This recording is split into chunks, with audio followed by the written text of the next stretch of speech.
یہ کویشچن کیا تھا کسی نے کہ بعض اوقات کوئی دوسرے مطلب کہ نظریے کا آدمی ہوتا ہے اور ہم اس کو اس وجہ سے برا بھلا اعلانیہ طور پہ کہتے ہیں کہ ہمارے نزدیک اس کے عقائد بہت زیادہ خراب تھے، کیا حکم شرع ہوگا؟ دیکھیں، اس سلسلے میں ہمارا مشورہ یہ ہے کہ ایسا اعلانیہ طور پہ ہرگز نہ کیا جائے۔ اگر بالفرض کسی کے عقائد آپ کو ایسے لگتے ہیں کہ وہ ٹھیک نہیں ہیں تو آپ دل میں اس کو ضرور ناپسند کریں۔ اس کی بنیادی وجہ یہ ہے کہ جب اعلانیہ طور پہ آپ کسی کے بڑے کو برا بھلا کہتے ہیں تو لازم ہے کہ سامنے والا غصے میں آ کے آپ کے بڑے کو برا بھلا کہے گا۔ اس سلسلے میں بہترین رہنمائی دو چیزیں فراہم کر رہی ہیں۔ ایک قرآن کی آیت ہے، اللہ تعالیٰ فرماتا ہے کہ وَلَا تَسُبُّوا الَّذِينَ يَدْعُونَ مِن دُونِ اللَّهِ فَيَسُبُّوا اللَّهَ عَدْوًا بِغَيْرِ علم۔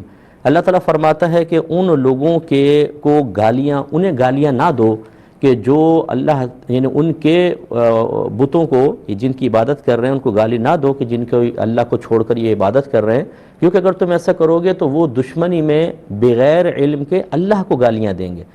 یہ ایک بہترین اصول قرآن ہمیں فراہم کر رہا ہے کہ دوسرے کے بڑے کو اگر آپ برا کہیں گے وہ آپ کے بڑوں کو برا کہے گا۔ اب اس کا وبال کیا ہے؟ اب یہ حدیث سنیں۔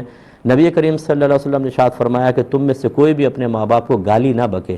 ایک روایت میں ہے کہ اپنے ماں باپ پہ لعنت نہ کرے۔ صحابہ کرام نے عرض کیا رسول اللہ کون اپنے والدین کو گالی بکے گا؟ وہ حیران ہوئے۔ نبی کریم صلی اللہ علیہ وسلم نے ارشاد فرمایا کہ جب تم کسی کے والدین کو گالی بکتے ہو تو وہ تمہارے والدین کو گالی بکتا ہے۔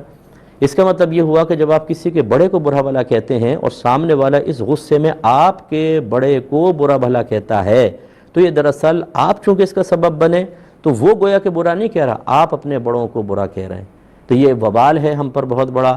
یہ ایک کسی نے کلپ بھیجتے رہتے ہیں، اتنی اوٹ پٹانگ حرکتیں ہو رہی ہیں کچھ انتہا نہیں، اس لیے اس قسم کا معاملہ نہ کریں۔